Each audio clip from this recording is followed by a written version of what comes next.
making it happen. Into the cage, Kara KRO with your official formal TXC introductions. And now for your TXC formal introduction.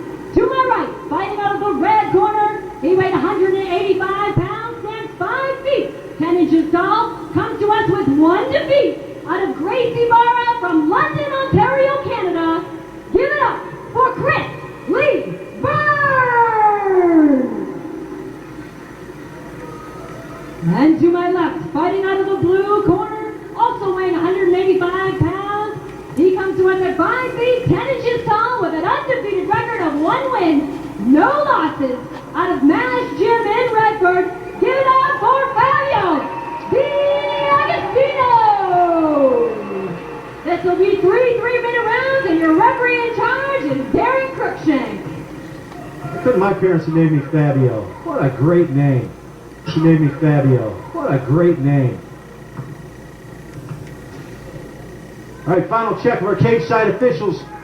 Your referee, UFC fighter, Michigan amateur and professional, Darren Cruikshank. And Fabio waiting right in and bringing heavy shots. Right down the center, too, which was nice. A little lazy with that knee, though, Kara. He got it caught and got himself stuck to the mat, but doing a great job getting it back to his feet now.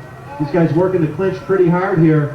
Oh, slowing down a little. That knee right up the center rocked Fabio a little bit. You can see on his face he's not loving it. But look at the concentration. I mean, he didn't react till someone could react. He's been hit twice low, so he's doing a great job. I think he's absolutely overwhelmed Chris Lee Burn at this point. And Chris needs to get settled in. You know, and they're both listed at 5'10". One of them's lying. Chris trying to work that guillotine now on the cage floor, but right in Fabio's corner getting solid advice from World Grappling Champion, Naga Champion, Don Richard, telling Fabio now grab the hands, get on the gloves, and now the head's coming out. And what a difference. You know, he was working on the elbow, heard his corner say, get on the hand.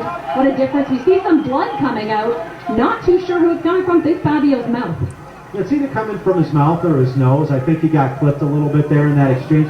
Might even have been a head. But now you're going to see some solid groundwork from the Gracie Barra camp there. Chris Lee Burn going to do a good job of stalemating this fight. Now looking to transition. Got to make sure he controls that head so he doesn't eat some leather. Good hip movement. Doing a good job keeping himself off of the cage side. A little bit of rape choke action there from Fabio on the top right now. Posting up, getting those knees nice and high though. Oh, transition into an armbar. Very, very tasty. I think that elbow slipped through though, Kara. You know, but Fabio doing such a good job at being busy. He did a good job of turning his shoulder back through though, but exposed his arm again momentarily. And now at this point, I'll tell you that Chris just needs to reset and go back at it again. You know, Fabio was doing a great job of using the cage as well, pushing off, getting some base from it when he was on top of Chris. Fabio already looks fatigued though, Kara. I wonder how heavy his cut was. Well, did you guys get a chance to talk about that? You know, he didn't say too much about the cut. Usually the guys will let you know that they almost died getting there. They can barely fill out sheets. But the thing is, you have to learn to breathe in there. You can be in the best shape of your life. If you don't know how to breathe when you fight, it'll take everything out of you. Yeah, I'll tell you though, this Chris Burn has got a really aggressive and active guard from the bottom. Nice hips and transitions. He's keeping Fabio either in trouble or completely neutralized at this point. Fabio's got to be careful he doesn't get swept here to his left with that elbow pinned in the half guard on that side. You know, but a great, as you said earlier, he's in his own corner, so he's able to get instructions from his team from Mash Gym, and that's always helpful. Got his hips pulled up a little bit high and loaded up there, but avoided the sweep yet again. 10 seconds as this first round comes to a close, and this is going to be a tough one to score under the ABC rules of scoring. Striking and grappling are weighted evenly, but the mentality of most judges is that damage still scores first. And as solid as Chris was on the ground, he just didn't get any leather off. No, but I think he surprised us because it looked like Fabio was coming out a much stronger, a much more technical and better fighter, but Chris actually was able to mitigate some of the damage that Fabio tried to pull. I mean, Fabio throwing a lot of shots from the top. He was going body, head. He was trying to mix it up. But Chris was able to make sure that barely any damage was done. And beyond that, he sort of had Fabio on the tilt-a-whirl the whole time. All Fabio could do is line it out and not give up something because the transitions were so smooth. As we go into round two, he's got to keep his hips lower, yet still keep weight on Fabio and prevent those transitions. And if he's got him on his back like that, he's got to turn him cage side to lock up those shoulders and prevent that from happening. Now, I wouldn't be surprised Fabio coming out again with some punching because he does have that Muay Thai background, which is why he kind of ran in a little bit when he was throwing those punches instead of having a solid base. A lot of times they're used to switching, pull up some knees, but let's see if he can let some leather go without standing there for the takedown. Absolutely. If he's going to throw those knees, they have to be with ill intent, not just sticking it out there. And you can see the pace of this a little bit slower this time. Oh, good right hand by Chris. Another right-handed Fabio just getting tattooed. He goes into the clinch and tries to drop. That would be a good time for knees if he could have got that up the middle.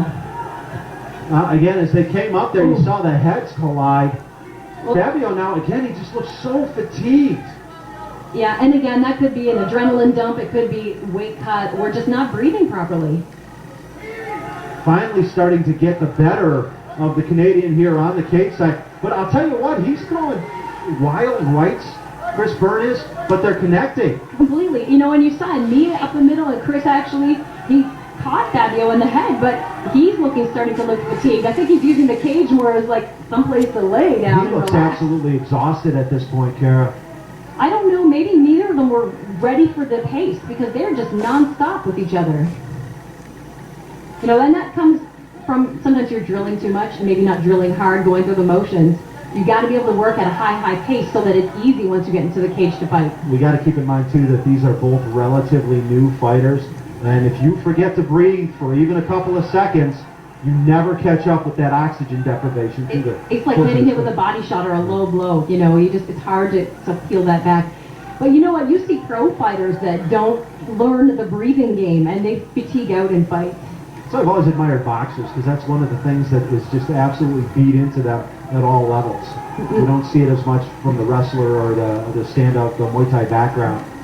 And I think because for boxing, you're continuous, whereas sometimes in MMA, maybe in wrestling, you can rest for a minute. It's a different type of rest, but you get that chance to take a deep breath. And you can see them trying to administer some punching, but there's no punching power left. It's like patty cake. Yeah, wrestlers forget to breathe not because of how they train, but because they just aren't used to getting clipped. Right. And the minute they get hit, it's like getting dumped into cold water for them. They take that breath and hold it, and then that's it. This is getting to the boring section of the second round here right now. Well, I say that, and these guys start looking like Rock'em Sock'em robots for a second. Right. Nothing landing too hard, but enough to distract you. Now, I'll tell you what, Fabio, last time, this is the same place they started. He did a much better job this time of transitioning into side control. And at this point, Burns needs to get his arm off around that as Don Richards is yelling, Von flew. Damian can't hear him, and Chris is a little high on the side of the cage for it to happen. Well, Damian did cut about 25 pounds for this fight. Whether he did it over a period of time or the last minute, it may be what's affecting him tonight. He's young and immortal. He did it over the last week. Yeah. 10 seconds. We're going to go to round 3, and these guys are going to need walkers as this fight continues. Oh, he's good timing, though, because they didn't have those 3 points down for that up kick. Yeah, barely able to get that off in time. All right, we've gone through 2 rounds, Kara. How do you score the fight? Oh my gosh, it's so even to me that nobody's really administering damage. Nobody seems to have the upper hand. They both just look fatigued. I think if anything, maybe Fabio, got the end, whereas Chris got the beginning a little bit. He landed some of those overhand rights. Yeah, Fabio for me was the busier fighter, but the shots that Chris's that landed were very solid shots. They were big, heavy shots. But I don't think we're going to get out of a third round. It's hard sometimes, I think, as a judge, when you're seeing 3 minutes and maybe there's action in the first 30 by one fighter, and then it's just like that, a stalemate for the rest. They're busy, but not doing anything in there. And hopefully get them to take some deep breaths to come out, fill up those lungs, and be able to throw down. Both of these fighters breathing through wide open mouths. They look absolutely exhausted. And the temperature inside the Coliseum here a little higher, a little hotter than we're used to. Yeah. So this is like doing an outdoor show in 90-degree weather right now. These guys. It is like that. It's complete. I remember I had to fight in Nevada one time. It was 110 and it was an outdoor fight, and I thought, come on. I thought I was in a sauna still trying to make weight. I was complaining about being in a suit coat, but those guys are in there fighting. Yeah. Whoa, Beautiful nice jab down the straight left, center. absolutely. And that's what you want to do. Always lead with that straight left. Pop the guy's chin up and try and land. He's no gotta be careful he defense doesn't from them. push himself out, though. Yeah. No defense, just straight offense. Well, he's trying to end it with one shot. And I'll tell you what, Fabio D'Agostino is showing at this point that he can take a punch. Massive knee up the middle hitting Fabio. But you know what? Chris doing a good job. If he could have found a few angles in that barrage of punches, I think he would have been able to clean up Fabio there. You know, for a guy who's doing so well on the ground, use that to transition to the takedown. These guys just so exhausted right now. It would have been an ugly, ugly takedown, that's for sure. This is the perfect time to have a sport with timeouts. Timeout, please. Good. Can I get a 20-second, please? Right. Darren Cruikshank slapping the hand of Fabio D'Agostino off the cage there. Chris trying to catch his breath after throwing all those bunches of punches, Steve. Yeah, he landed some clean. He sure did. I really like that straight left. That's about the 18th knee right up the center that he's thrown. Not much on him, but he is catching Fabio right on the protective gear there. You know, Fabio hasn't been training for that long, but he has been involved in sports and athletics for so long. But you know what? You have to be prepared for the pace of the Canadians. And I'm not just saying that because I'm a Canuck, but they know that you have to come in shape. And typically Canadians are in shape when they come to fight. Well, right now, both of these guys need to start acting like the next 30 seconds determines the rest of their life. Because this is it. I would not want to leave this in the hands of the judges. Somebody's going to be very disappointed. And that's what the corner needs to say. There's no time for instructions, just motivation. Because whoever can pull up that energy at the end is going to take it. I'll tell you what, another real nice straight left setting up that exchange, but it slipped off to the side. Good kick followed by the jab. And if he would have brought that right hand, I think he would have cleaned Chris's clock. I'll tell you what, Fabio's wading right through those shots. You know, I thought this kid had a solid chin before this. Now I'm convinced of it. Well, I mean, with 4-round slugs, if you can just wade through punches, you would definitely have to have a chin. Nice shot right down the middle. Unfortunately, he fell in and smothered his next shot. But, you know... see Chris sliding off to the side there with those, almost like Fabio's slipping, but he's not. Chris is just missing the shot, missing the punches here. You know, I think we're seeing Fabio dig deep here, and that's who's going to win the fight. You know, whoever can really dig for these last few seconds. You hear his corner yell 15, and that's all the motivation you need is just to let him go. Almost a headbutt there by Fabio just because he fell in. 10 seconds. This is going to go to the cards unless something really odd happens right here. And I'll tell you what, I'm glad I'm not a judge today because this is a brutal decision. Somebody's got to lose, and there's arguments to be made that whoever you give this fight to is the wrong guy. A lot of heavy leather exchanging. I'll tell you the one thing that disappoints me about Chris, with as solid as he threw those shots, he's just not turning his hip over when he lands them, and I think that's part of the reason that he was unable to do more damage with them. You know, he was standing too tall, and you can't be standing straight up and then still use your hips. We'll get a few minutes and I for the appreciate judges to tally up do here. some basic math here, and you know those judges, especially Al Lowe as the scorekeeper, you got to give him a little extra time to add.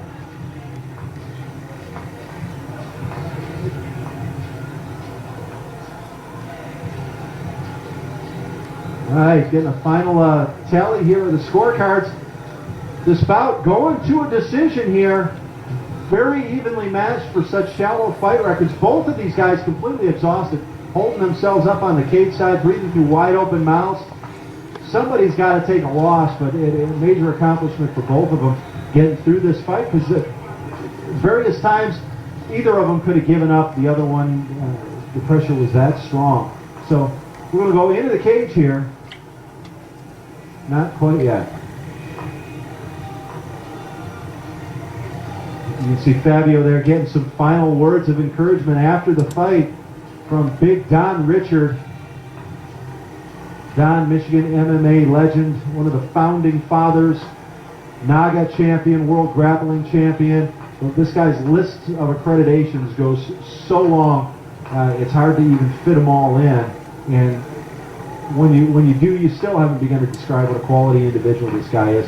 Never holds anything back when he shares information. If you take one of his classes, he gives you every bit of information that you ask for and then some.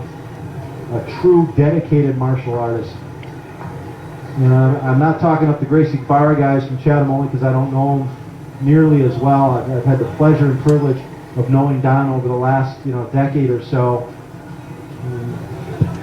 here in Michigan, and just a quality individual all the way around. Apparently the simple math not so simple over there. 10-point mud system, 3 rounds. The total of the two player scores has to equal 60, barring deductions from the referee, and we didn't have any, so.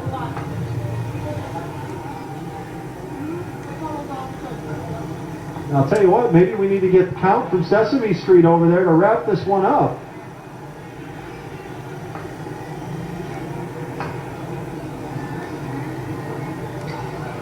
Come on, guys, I don't have that much material. All right, and now let's go into the cage. Kara K.O. Rowe with your official TXC decision.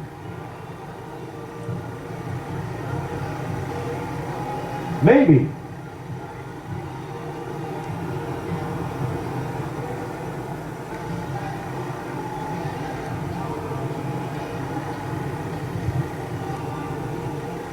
Let's hear for both of these fighters doing a 3-round war for you guys.